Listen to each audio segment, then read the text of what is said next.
The cones are ever resilient and made to withstand, to take impact.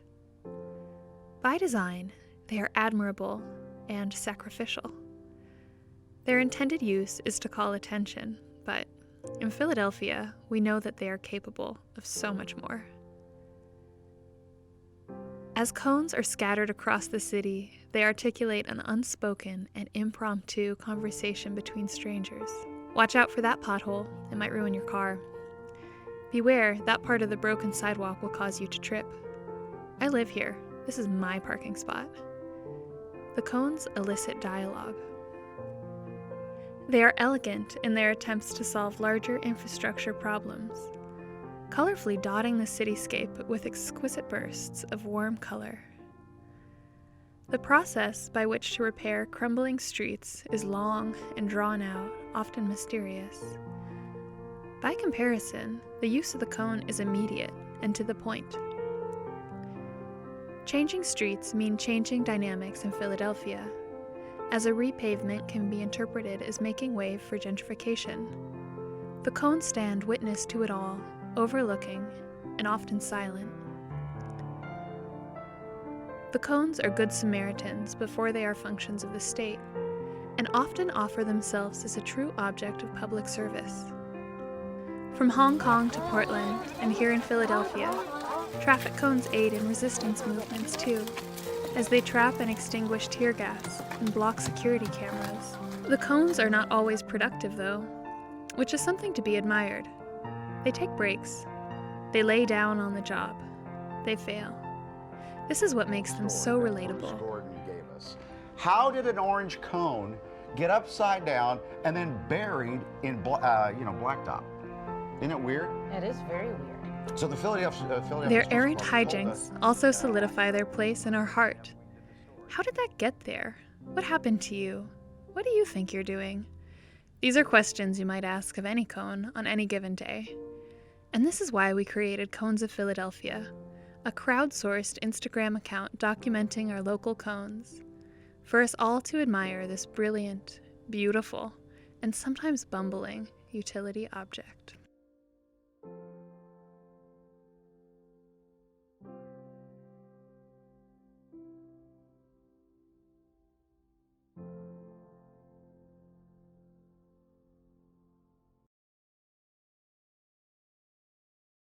Hello and welcome to the Cones of Philadelphia Cone Power Hour. My name is Jazmyn Crosby and I'm here with my dear friend and collaborator Brandon Straus. Brandon and I are both artists and we met in our first ever day of undergraduate and have been best buds ever since. We are so excited to share this afternoon with you. Both of us love traffic cones and we are so excited that you could join us this afternoon. Thank you for the introduction, Jazmyn. I'm happy to be with you all here today. Thank you, Lino Kino and Automat for hosting this event through your public access program. And shout out to Quentin, Reed, and Michael for helping us make the show run. So I would like to add that the Cones of Philadelphia have been such a great pastime for us over quarantine. If it's been a sort of scavenger hunt that's infectious, you might say. Someone will tag a cone and someone will see a cone and it'll just turn into a big game. So moving on, I'm pleased to introduce some of the foremost cone collectors, cone thinkers, and cone artists to our Philadelphia panel. So one moment while I share my screen.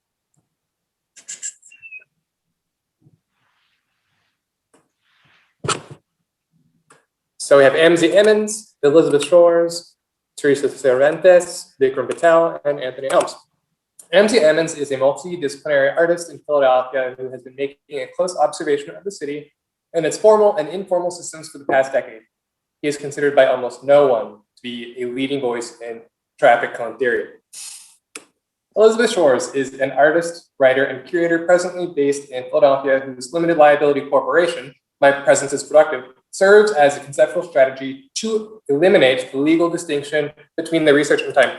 Teresa Cervantes is a Philly-based artist and educator fascinated by the forms of empathy they evoke. She's been collecting run-over or retired cones by bicycle and car since 2015. And Vikram Patel, him, is an attorney who specializes in litigation and property-related issues. Currently, he focuses on eviction prevention and providing representation for tenants facing eviction or other landlord-tenant issues. Anthony Elms is a Daniel and Brett Sundheim Chief Curator of the Institute of Contemporary Art at the University of Pennsylvania. All right, Jazmyn. All right, housekeeping. Before we fully get started, we will be moving quickly through a lot of content. We will start with a show of rapid fire questions for the panel. These will be short questions directed at specific people, followed by individual panel questions. So we'll be asking someone specific, certain questions. Afterwards, there might be a mystery and then a cone critique where we will show several images and the group will be responding to them. Finally, we will end with a cone discussion. So let's get started. This question is for Liz. Elizabeth Shores, choose your fighter. Which of these cones are you today and why? Probably the pink cone. I'm just feeling it. It feels like me. That's me. Great. Amze, which cone are you today? So 1 through 9, which do you identify with? I would go with number 6. I think, it's standing tall, but it's maybe, seen a little action on its way there. Feels right. Anthony, what got you started on cones? Am I supposed to choose between these two? Yes. No, it's just a general question. We have to have needs across the board for everything. I guess knowing that cones are out there and that people were asking for cones. Great. Thank you so much.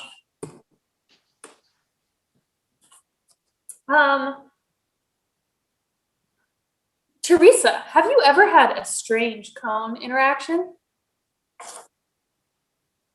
Definitely. My partner's mom gave me a cone as a gift once, and it was delivered all the way from North Carolina, and it's not orange. Oh. Amazing. Vikram, have you ever stolen a cone?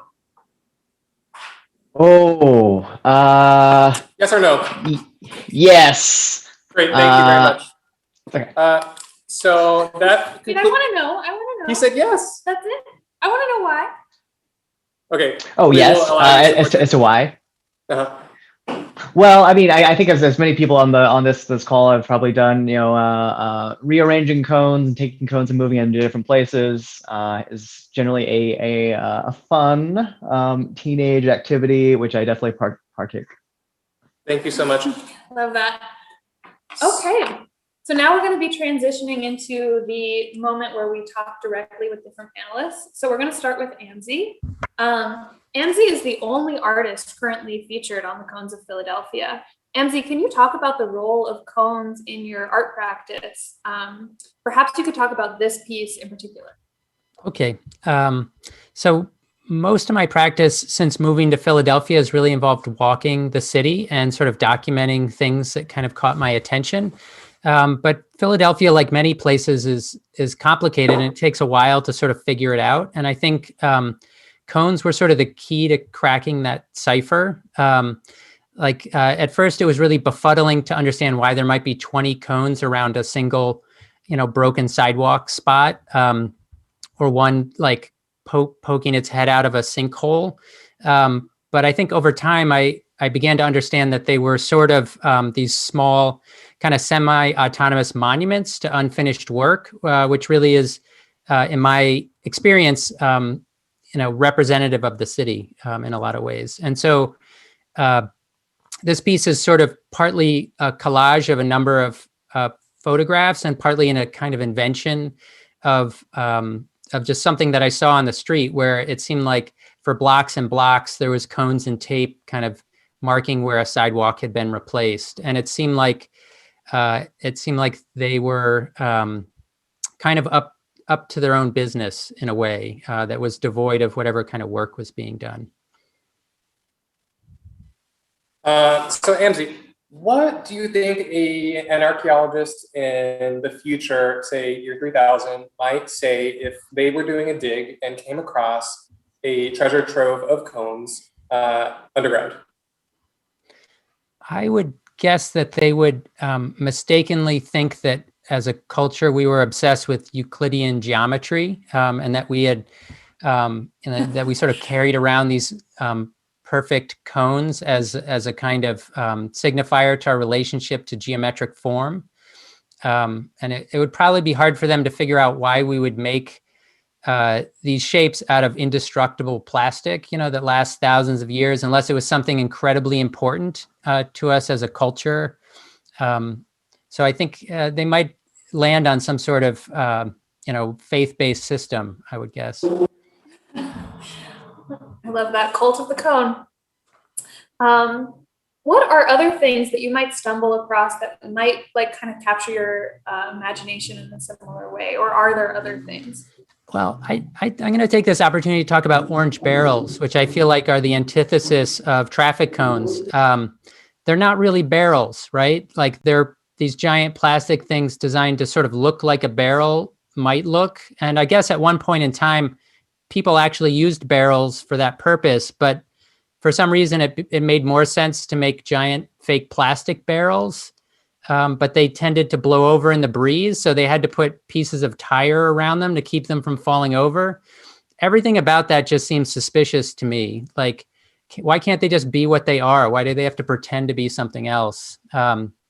So I think people should watch out for traffic barrels. Besides that, I think sinkholes are pretty relevant to Philadelphia. The whole city's built on limestone, which is slowly eroding under rain and carbon, I think, monoxide. I also think Philadelphia has an inordinate number of sort of small buildings or houses that people who watch parking lots sit in. And those often get super custom modified in ways that I think are really interesting.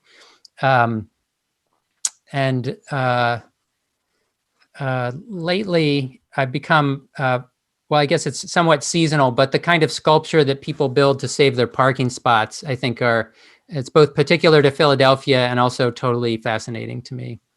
Thank you so much. And we have 1 minute left. Can you talk about how a cone might be used as a tool for communication?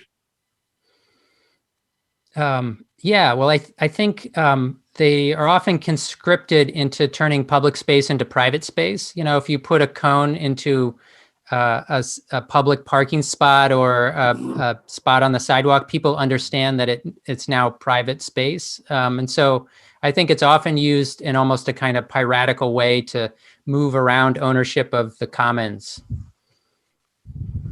Thank you. Thank you. Can you talk a little bit about the Anthropocene and how cones might be a feature of this idea? I don't know. Maybe it's too much too late. I think we're kind of at time. We are at time.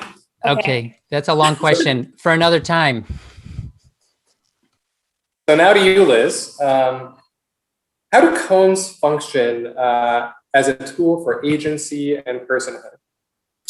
That's a really good question. And before I begin, I wanted to recognize and acknowledge the elders past, present, and emerging of the indigenous territory upon whose unceded land I live, the traditional and ancestral homelands of the Lenape peoples. In acknowledging this, I reaffirm my commitment to the work of dismantling the ongoing legacies of settler colonialism and the exclusions and erasures of many indigenous peoples that continue today. And I feel like that leads me into the question that I have, which is about your question, because it seems so leading. And I wonder if the search to imbue personhood upon these manufactured plastic objects is a search for our own loss of agency within ourselves. Thank you so much. So I'm sure you're familiar with the cone's role in protests. Could you think of another way that cones could be used as a tool for resistance? Yes, I thought that was a fun question. I think that like we could put FM transmitters actually inside of the cones in order to have like these super hyper local broadcasts so that people in the know could be, speaking to one another, and it would be something that's in plain sight, something that you could move around really easily. Love that. Liz, what is the opposite of a cone? A cone. Why? Just like on a plane, it's like the opposite. And I think Amze earlier said that the opposite of cone might be barrel. So I think there's multiple ways of looking at opposites of cones. I mean, for me, I imagined a conical solid, something out of an MC Escher. It's very three-dimensional, still-life object, because the cone is hollow. Okay, so next question. Is there a use for traffic cones in outer space? Are they used? Could they be? Are satellites kind of like traffic cones? I mean, I feel like, sure, like a cone could be, you can put a cone anywhere. But the question is whether we really need cones in space right now. I know that there have been some people who kind of as a joke launched a traffic cone just in order to get a view of it from a weather balloon. And that was sort of a joke about like Elon Musk and his car in space sort of thing. But I don't know, I feel like it's really expensive to launch cones into space. And maybe we can use that money for something else right now. I agree with you completely. Do you think, in a sense, that satellites could be considered to be cones of outer space, given that they mark places in the universe, and also, might guide a terrestrial vehicle from hitting, the proverbial pothole of a black hole? The satellite says no. Yes. Thank you for agreeing. Do you know of any important art historical cones or special input about how they relate to art history? Cone-like art? This is hard for me. I'm not sure about like what kinds of cones are important, but I can talk about ones that are interesting to me. I feel like the one that I use the most is the cone on VLC, like the media player.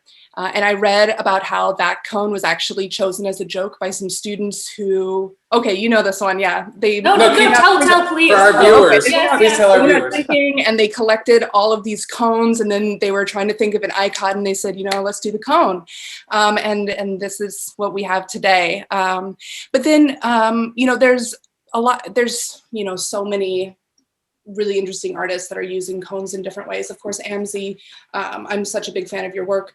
Did you just switch to Getty Images? Are these the students with the cones? I think that's who I think those are the people who, can the audience see Amze's students that were inventing the VLC media player icon just then? Cannot. No, they cannot. Oh, okay, well, I'll just let you guys in the audience know that just happened. We just had this sort of time traveling moment. But so anyway, some of those artists that I was talking about, Jazmyn, she's a Pennsylvania artist, Teddy Cruz, Ai Weiwei did some cool marble cones, Symphoe Nzube is doing some cool stuff.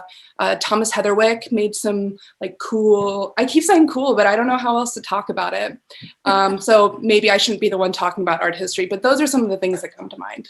Oh, love it. We're at time. Amze, I don't know if you quickly want to share your screen and show that image. If you already had, you're more than welcome to, just as like a quick. So I'm going to need to make. All right, we weren't actually able to see it, but anyways, that's all right. We got to keep moving.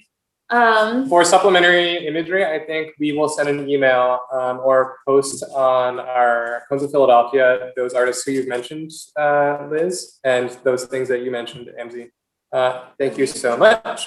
Moving on, we are going to be speaking to Vikram Patel. So your first question, tell me, what legal power is invested in the cone? Sure. Yeah. So it kind of depends on what entity put the cone there, right? Like if it's a public entity, if it's a city, a utility, it can mark space, mark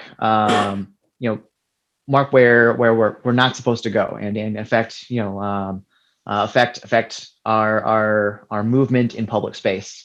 And if we're looking at like a private entity, its power then is sort of limited to the extent of the power of that private entity. And I think this sort of highlights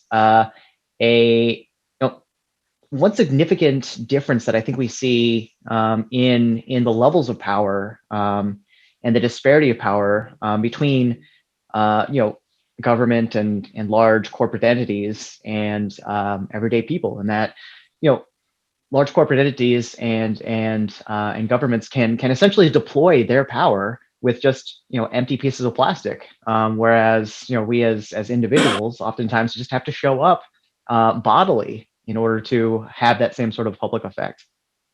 Can putting a cone over a hazard protect me from a lawsuit?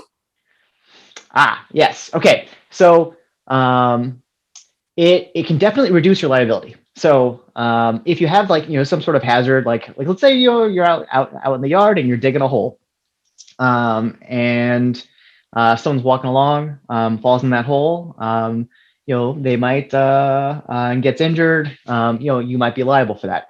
But this goes to cones as a warning of danger. So cones warning that there's some sort of danger here, then sort of shifts the balance, saying that this person who has shown up on this property has been warned that there's an issue. And yeah, so putting a cone around a hole, putting a cone around some sort of tripping hazard can definitely reduce the liability in a lawsuit. So follow-up question. If my cone starts to slump over and becomes one of our favorite bendy cones that is sort of sad and brown, does that reduce the efficacy of your defense in a court of law? Absolutely, actually, yeah. So I mean, the purpose there of the cone is to warn someone that there's a hazard. And if the cone isn't visible, or if it looks like the cone in essence isn't doing its job, if it looks like it might be an abandoned cone, like a cone that has fallen over, then it wouldn't project that sense that there's a danger. So yeah, so having a bending cone might not have the same reduction in liability. Cone dysfunction could cause you to lose your case. So just keep that in mind, guys. Mm-hmm. Yeah. Do the laws of traffic discern between personal and public cones? Yeah. Once again, it kind of goes back to the first question that we were talking about with who, what's the entity that has the power to deploy that cone. And in essence, we're not necessarily talking about a public and a private cone. We're talking about a public entity or a private entity deploying a cone. And if we're looking, say, here at the city of Philadelphia, the city code explicitly says that the city and a few other public entities are the only ones that have the ability to deploy traffic control devices on a public road. So what that means is public cones are the only things that are supposed to be on public roads. So we have about 30 seconds left, and I just want to get to this question because it relates to that. So if I put out a cone and it's illegal, how come I can get away with it? And there are many repeat offenders who, and it just sort of is an established thing. Tell me why. How do they get away with it? Yeah, so I think it's two things. One, it's pretty hard to enforce, right? Because a cone is there, but the person's not there. And so in essence, if you want to catch someone putting the cone there, you have to catch them. Two, it's generally a low priority, right? There's certain allocation of resources, and it seems like Philadelphia police, decided this isn't a big priority. But one thing that they can definitely do that maybe they should do is they have the power to confiscate those cones. So if they see a cone, they can just take it, and they have the power to do that. Amazing. And that's our time. I would like to share a very short story. I used my first cone the other night, actually. I had to dig my car out of the snow. to say happy birthday to Quentin over there. And I had never owned a cone before, but as you see, I'm surrounded by them. So I had to have the experience to understand how it feels before we started this program to, take the power of the cone into my own hands. That being said, we would love to talk to Anthony Elms now. No, we're at Teresa, actually. Oh, Teresa, I'm sorry. Yeah. Do you want to screen share? Oh, yes. I would love to show you something. Okay. Teresa, you have a piece on your website that is of several cones arranged in a circle. Can you tell us a little bit more about this work and about how you became interested in traffic cones? Yes. I'll start with how I became interested in traffic cones. I think it had to do with moving to Philly from Austin, Texas, where in Texas in general, it's so spread out that you have a really strong car culture. When I moved to Philly, I did not bring my car, so I was on bicycle and by foot. And I think that really opened my eyes to a lot of, to everything that was happening on the sidewalks and the streets in a way that I was not able to do before in by car. And the cones were just so prominent here. I mean, I think there's always a road under construction, no matter where you're going. There's a detour, and I don't know, just seeing that repetition had me noticing that pattern. And then to this particular work, I fell in a kind of admiration for these tired cones. I call them tired cones, but sometimes I like to call them retired cones because I don't know, they seem to be refusing to work, or maybe they're injured, but I really like the narrative of them refusing to work. And so seeing them around, I started collecting them, and this is a photo documentation of them from 2016, when at the time I had 7. I've been collecting them, and now I have, as of yesterday, 23. And these are they're a little bit harder to find than your average cone. So we found out. Mm-hmm. Yeah. Does that answer? I think, yes, very good. So somebody told me you've been collecting cones since 2015. Is there a particularly excellent cone heist that you committed? Was it dangerous? Was there high stakes? Was it scary? What was this cone heist that got you to this number the most? I mean, it was one at a time, and I don't think it was particularly dangerous. I mean, there's always the question of, is this a legal problem? Will somebody report me? I kind of felt a little confident about picking up the retired cones because they seemed pretty disrespected already. And so I felt fine about that. But I recently moved to a new studio and had to take all of these cones out of my storage unit and transport them. And as I was driving by car with a completely loaded sedan full of cones, passenger seat, back seat, totally visible, I remember sweating and just stressing about what I would say to a police officer if I got pulled over. I completely understand that. Yes, we were in that position 2 weeks ago. I mean, and also this morning I was dressed as a cone, as you see before you, with a backseat full of cones. So I completely understand. This is a fear of what the fuck, Yeah. But we get through it. Thank you. Next question. When is a cone an intervention, and what is the role of public intervention in your work? I think cones are always interventions. Their whole purpose seems to be to alert us or drivers or pedestrians that a change is happening. And so they seem to just be about signaling change in some way. And so they take us out of our off of our track, off of our script. It gets rewritten temporarily by the cone. And so, yeah, I think they're entirely about interventions.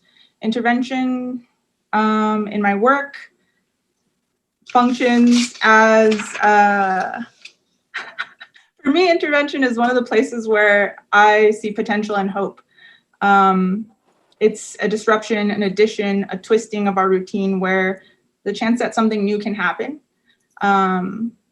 and that chance becoming a possibility is very exciting. That is a really exciting way to think about all the possibilities that cones hold.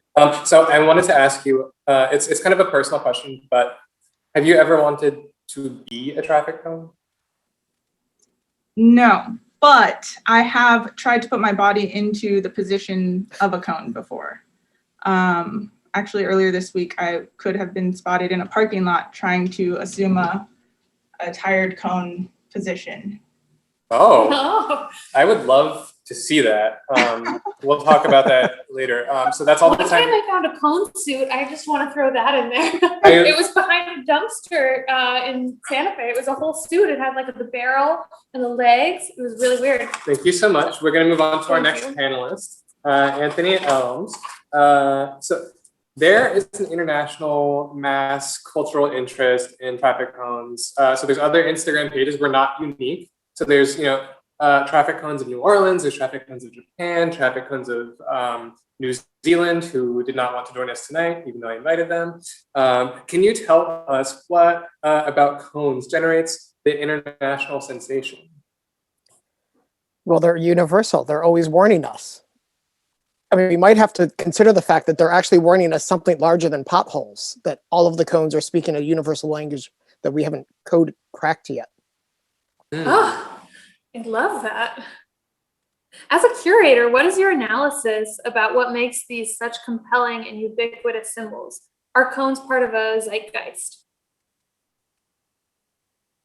Well, I mean, they've been with us for a long time, so I don't know if they're a zeitgeist, but they're just so cute and adorable. Like they sort of warn you, but like they're not pompous like caution tape that they seem like they have to like actually shout at you. They're not a wooden barricade that's saying that, it definitely wants you to stop right here because you could sort of step around it or over it. You could knock it over.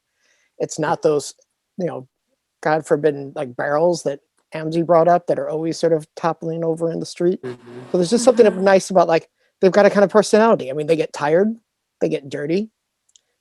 Some people try to, reclaim them and put their own logos on them, repurpose them. As someone who co-lived with a couple cones for some years, like without necessarily owning them, like they sort of come into your life and they go out into your life. It's sort of nice to revisit them when they're back in the streets. That is a beautiful metaphor. So as a frequent contributor to Cones of Philadelphia, what motivates you to send in the cones? Have you always taken photos of cones, or did you see this and like rise to the challenge? Like, tell me a little bit more about your cone snaps. Cone history. Yeah. Well, if we're going to talk about my cone history, we're going to have to talk about the Halloween where there was a active debate as to whether I was dressed as a cone or a piece of candy corn. and I don't think it was ever resolved, but I also didn't win, so it didn't matter if it was resolved or not. But I guess for myself, I walk the city a lot. I don't have a car, and I bike intermittently, so it's not uncommon for me to take a 2.5-hour walk. And I did not always take pictures of cones, but once there's an opportunity to send in pictures of cones, I'm always looking for ways to. There was a composer, Pauline Oliveros, that talked about having open receptiveness and, non-critical acceptance of your surroundings. So I kind of feel like it's a way of sort of walk in and sort of seeing some friends as you go around and, sort of. Love that. I just wanted to ask this question before we run out of time, because we made this connection earlier that Amze and you seem to be collectors by your backgrounds. Amze of books, you of records, seemingly. And also we found out that you like to make playlists from your blog. What does the playlist contain if it's about cones?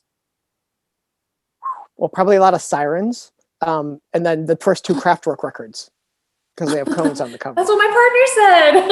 That's really cute. Good.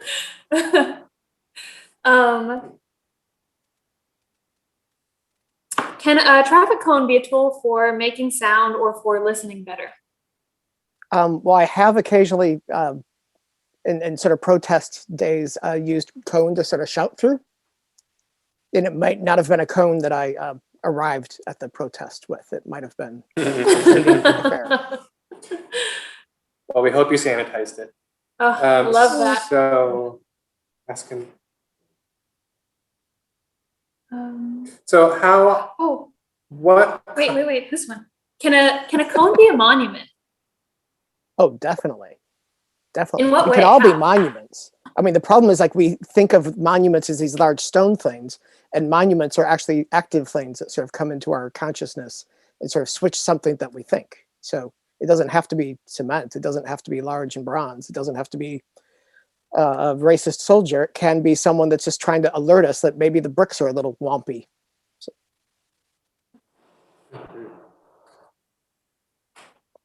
Do cones come off often in contemporary art? Is that like a common thing? What is the relationship of contemporary art to cones? well, it's not, but it kind of goes back to this whole sort of rigmarole and this like internal fight that happened in Cubism, and we don't want to really get into that, but Cubes won. I kind And of do. and at ever least a since little then, bit. it's been sort of Just give us a little bit of that. Just a smidgen.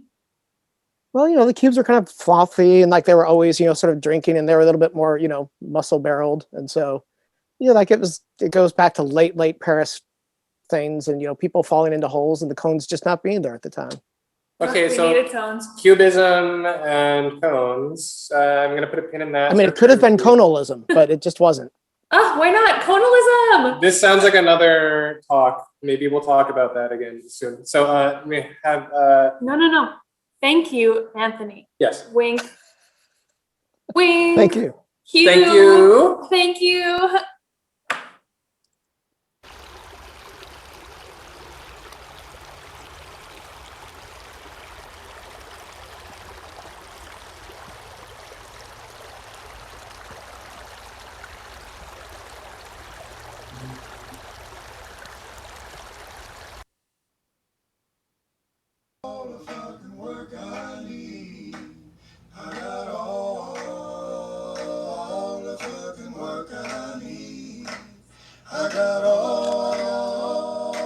Hey, you better not use all that hot water. I worked all day too, you know.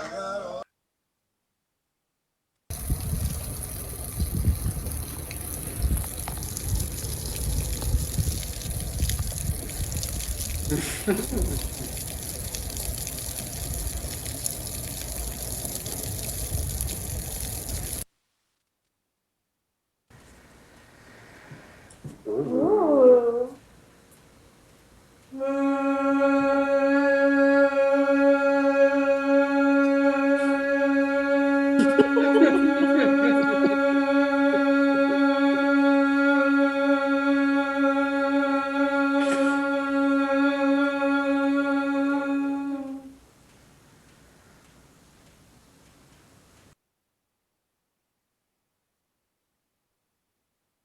All right, we're not going to explain that at all. But I mean, I will just say that I enjoyed that, whatever that was. That was really great. Wherever that came from. Thank you so much. So now we're going to segue. Now we are going to segue into our cone critique. So we're going to show images of cones from the Instagram account. We're going to kind of call on different people to start the conversation, but the dialogue is open to anyone. So if you have input about the cones, we would love it. We're going to do about like 40 seconds per cone. So it's going to be kind of fast moving. So let's start top to bottom. Anthony, what is happening in this picture? Well, the cone is trying to assume the same shape as the hole. It's trying to find an actual sort of empathetic resonance with its surroundings. Love that. One thing that I would like to point out is that you can see here the cobblestones, and that goes back to my Philadelphia history nerdism. And so the cones often hang out in this like historic like layer of Philadelphia, which I find interesting. Next, Teresa, what's happening? Cone is supporting wildlife. How? It's a vase, obviously. I want to make sure other people have a chance to respond to these Also images trying to- too. I think It it's might be also- conservation. It's also, I think, pointing to the fact that it's going to outlive every single person on this panel and every person watching. Ooh, eerie. That made Dark. me think like if it got so big, like what would happen to the cone? It might split into pieces. Imagine finding them. Okay, we're going on to our next cone. This one is for Amze. What do you see happening in this? Is this cone erupting from the ground, emerging zombie cone?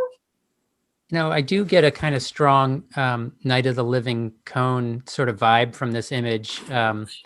It might have been a kind of temporary marker from where maybe a zombie had previously erupted from the ground, or if somebody were to get a headstone on layaway, they might put that cone there while they wait for the final installment. That's kind of what I have off the cuff. I'm curious about the kind of leaf-filled hole just in the lower left-hand corner also. Seems like they're sort of burying the lead of this photo a little bit. Totally. Does anyone else have any insight on this graveyard cone? I'm thinking this is a rare what better evil headstone? cone that's kind of, disturbing. It's killed the tree and it's burying the body. Ooh, murderous. They Was go that bad. Vikram I also heard speaking? Yeah, I was just thinking, like, what better headstone is there than this? I mean, it sticks out, it lasts forever, it draws attention. I mean, Reaches into if the you're ground. if you're maybe flamboyant, like if you stick out in life, maybe this is the perfect headstone for someone that that wants to continue to stick out in after passing away. Vikram, we're gonna have to maybe take another look at my will later. Vikram, actually, this was the cone we were gonna start you off with. So, Vikram, please respond to what you're seeing here. Is it pointing to something? Where is the cone? A apparition of a cone? Yeah. Well, I think what we're dealing with maybe is like the two-dimensional version of a cone. Maybe this is as three-dimensional beings, we're looking onto a cone that has been put there by maybe our two-dimensional brethren. This is just a peek into a life that might be hidden from us, that has poked through. On a scale of 1 to 10, how much legal liability does this cone give me? I'd say this is down to like a 1. Like this is probably right. If we were two-dimensional beings, this would be a great cone for reducing liability. But for us three-dimensional beings, it's down at a 1. It's not doing much. Thank you. Thank you. Anyone else have any thoughts on this cone before we move on to our next cone? I think it's about global warming. Why? Did you say why? Yeah. Oh, I didn't think that far ahead. It felt like it. You have the water. It's going to destroy this drawing. Pretty sure that's it. Teresa, please respond to this cone. Is it pregnant? Is it exploding? Is it in disguise? Is it This is cone couture right here. Ooh. Yeah. Definitely cone couture. Notice the neck scarf. Mm-hmm. I mean, and Eleganza. headband and matching headband. Oh yeah, it does have a matching headband. What a fashionable cone. Anyone opening up to everyone, any other comments on this fashion cone? I mean, it's beautiful. It's wearing it well. It's wearing it well. I mean, I'm like remembering like Madonna's cone bra. I'm thinking about like in the 1950s, remember they had the bullet bra, that was a big thing, giant cone boobs. I mean, maybe this is like another way to think about that. Do we need this today? I mean, maybe. What happened here? What happened here? Who have we not? Liz, what happened here? I think this is like after a leather party or something. Oh, a kinky cone. And just on a personal note, this is one of my actual favorite cones in Philadelphia. Like, look at the little beads on top. It's obviously a Frankencone. Someone put work into this cone. Yeah. This tip, it's clearly beloved and Frankencone. Yeah, beloved Frankencone that it's actually like pretty stuck in the ground. You can't see it in the picture, but I observed in person that it was bolted to this thing. A very special cone indeed. Brandon, about what neighborhood-ish, like what area? I don't want you to have to reveal exactly where it is, just to keep maintain the safety of the cone or the privacy of the cone. Point Breeze, near Broad. Okay. Have we not called on anyone? If so, please. We've called on everyone, right? Mhm. Okay. Open it up. All right, this is open, so we've got the whole cone. Any immediate responses? Well, I do gotta say, I think that whoever put this here is thinking about legal liability like in a very serious way. I mean, not only do they have cones, caution tape, but they have something explaining exactly what the issue is here. I would say this cone is this thing is kind of desperate, if not vulgar. I really wanted to I was know how big seeing it more as a the hole. it's more of a rehearsal. I don't think there's actually a hole there. The cones are just practicing so that they know what to do if and when a hole should appear. They want to make sure they've got their parts. Training. I think maybe there's something there that's not a hole, something else entirely. Like maybe it's the entrance to an underground lair, or maybe there's a tiny village of woodchucks or something under there, and it's all a kind of disguise, camouflage. Oh, it'd be like some sort of a message that can only be viewed from like Google Earth. Like I don't know who Hole is, but I mean this might be a request for them somehow. I want to point out that it's really nice that the one hole is helping to hold up the other hole so they can sort of reach over. Well, it's floating there that at the last, in the back left. It's kind of a nice, gentle gesture. I like to see cones working together. Okay, we have one final cone for our cone critique. Yeah, what do you call this cone? What is it? Why is it so big, so tall, so big, so strong? I mean, I imagine birds have traffic hazards too, right? Interspecies cone. Kind of spidery. Spider bird. Be like the next stage in evolution, some kind of like autonomous cone drone or something. I feel like we really shouldn't touch the top of it, whatever it is. Maybe it's got one of your FM transmitters in it. Yeah. Seems like this kind would be loaded with the radio. Yeah, I definitely see spider cone. This is one that Leslie sent me. It reminds me of a work of art, and as I said, spider, a Louise Bourgeois, perhaps.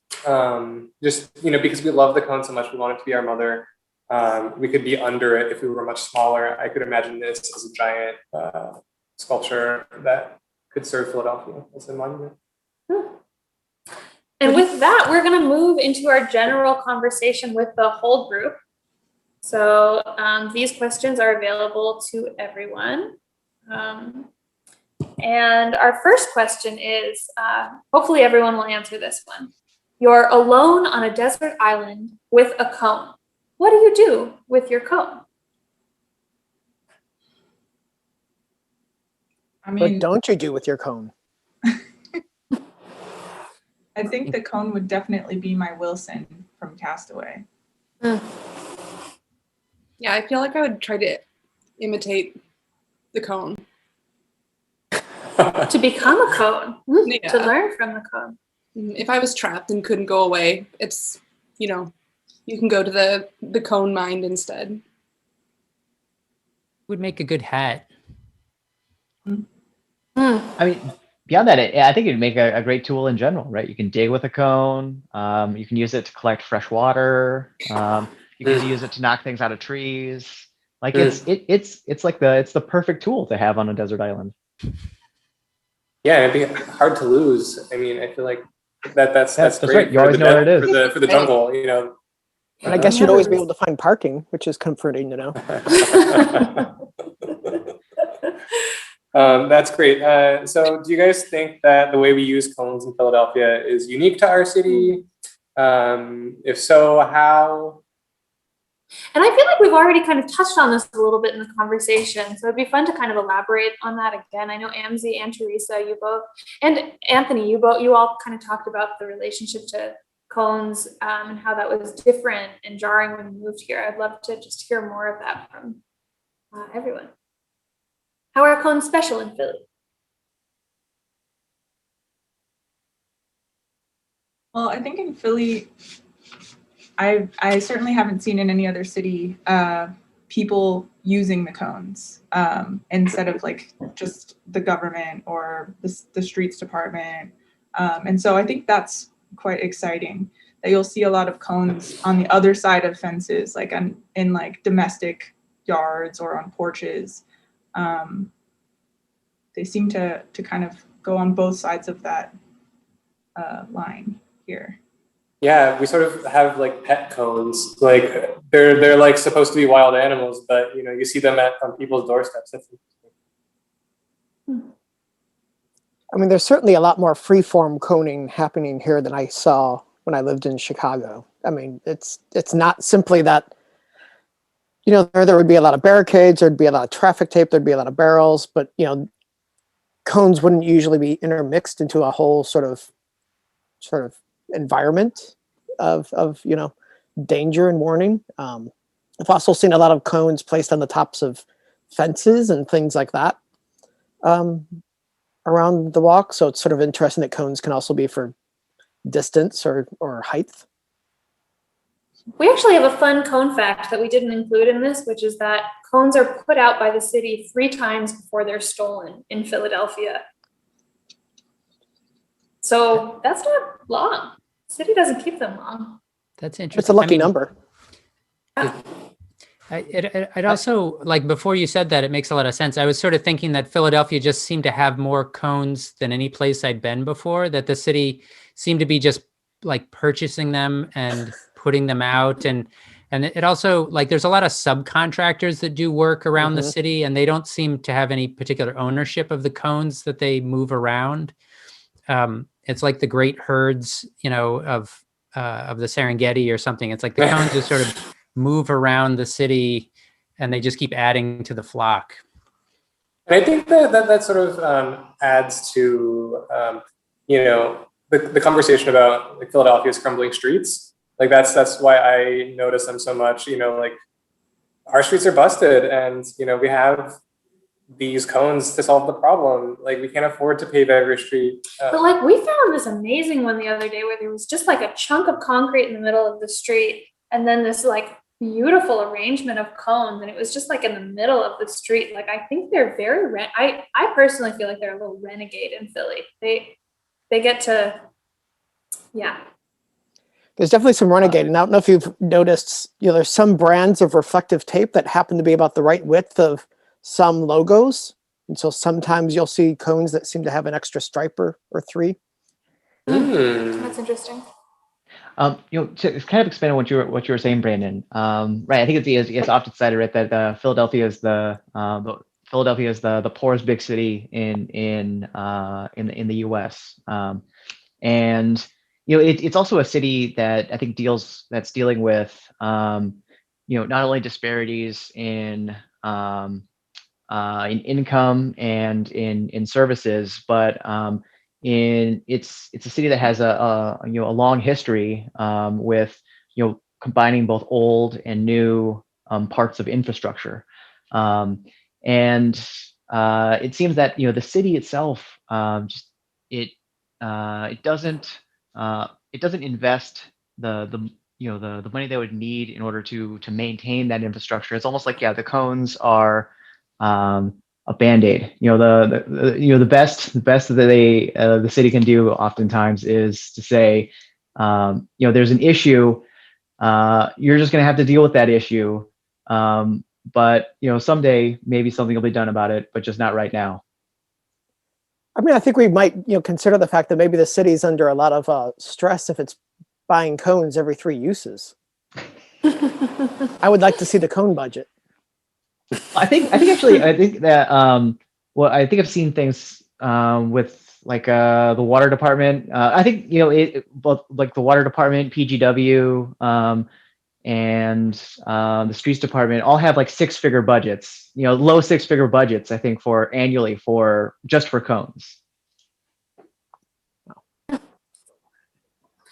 I have a question. So I'm curious if our panelists have any ideas of other ways to use cones that haven't come up in this conversation, like exciting new ways that we could kind of think of or use cones, or cone uses that haven't come up in our discussion so far. Well, not out of personal usage, but given that I went to a Big Ten school, you sometimes see people maybe pouring large amounts of beverage down a cone and using it as a funnel. It's I can't say what it does to flavor, but it's a spectacle. That must be terrible for them. Oh, it's terrible for the cones. It's really terrible for the cones. They're not much for drinking. Oh yeah, their insides just get totally. I was also thinking about, and this might be slightly absurd, but I was thinking about the Mesopotamian cones that were used to be placed inside of walls. They were called votive cones. And you would see cuneiform writing around the edges of them, and they would be placed into the wall in order to kind of like a time capsule almost, that when you were rebuilding or fixing something, you would pull that cone out and it was like this kind of like moment in history that was written on it. So I don't know, maybe there's something to be learned from that, and it's something we can do with some of those cones that are seemingly disused, but of course are going to live beyond our lives. We are almost at time. I love that. And we just have 2 more questions that we want to get in before finishing out. So the first question is, what can cones teach us? And I feel like we've kind of touched on some of this, but is there, what is the lessons of cones? I feel like Teresa has, and like we've been saying this in conversation, power in numbers. Definitely. Also, the tired, retired cones refusing to work, I think, is something we can all kind of think about a little bit. And I would add to that sort of the general equanimity with which they move through their lives in the city. You know, they don't seem particularly upset by any of it. Resilience. That is something we say a lot about cones. So I guess our last question for you guys is, do you have questions for one another? And what other questions do you have about the cones? Is there anything that we failed to add to the conversation? Anything we've missed? Anything you're just curious that came up in conversation? Have the 2 of you ever been confused for cones? Maybe today. Yeah, I mean, normally I wear neutral colors, but today is a special cone dressing day. But do you think that cones could be used, or that animals could use cones somehow? Like maybe we can reconfigure it so that it fits into the landscape in such a way that it's not just humans who benefit from anthills. Also, I thought about this because bowerbirds, collect things that are all of like the same color and put them outside of their nests. Yeah. Like Teresa, you collect all the cones and put them in your nest. We've collected I feel like it's such a little bowerbird of cones, like posting them on my little Instagram. So yeah, I think, it's very animal worldy, and then like the color is so bright, warns us of danger, much like the animal world uses color to warn us of danger.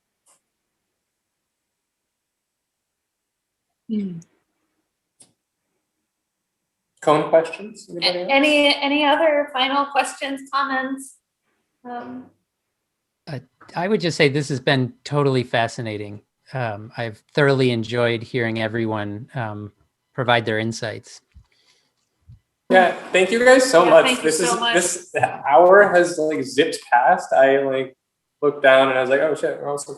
But we have one last thing to share, which is this video that we found by artist Mala Papachan, who I found on YouTube searching Cone Song. and have not been able to find any other works of art or music by this artist. I wanted to contact them. They're very off the grid, but again, thank you, Lino Kino. Thank you, Michael and Quentin, for being here in the studio. Thank all of our panelists for your amazing insights. Oh, thank you guys so much. This has been such a treat. Thank you for thank going all of along you. with our coning. Thank you so much. Thank you. Send us more cones. Our viewers, we love you. We appreciate you coming. Follow us, cones on Instagram, hashtag Philadelphia, hashtag cones of Insta. All right, outies, hit the Oh, video. thank you guys so much. Yeah, cone video. Panelists, you won't be able to see it. I'm going to send it to you separately.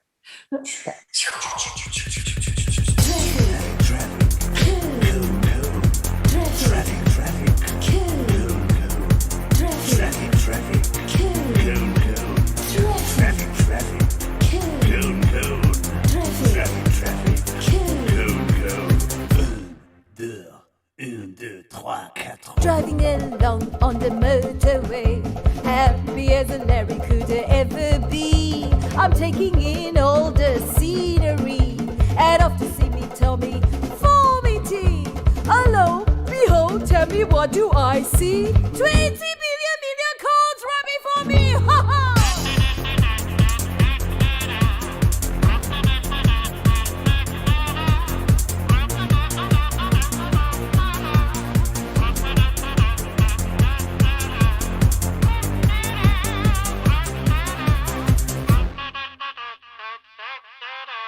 I had to call me, tell me about me tea, to have been saved in the oven for me. I might be home at 2:45 in the year 2023.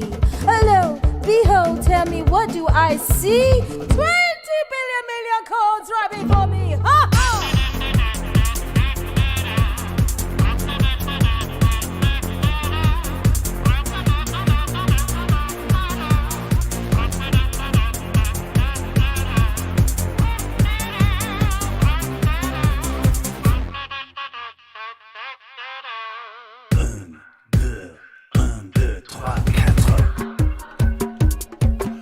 I say those rotten cones everywhere. I think I have a case of cholangitis. Very sticky. Traffic. Cone. Traffic. Cone. Traffic. Cone. Traffic. Cone.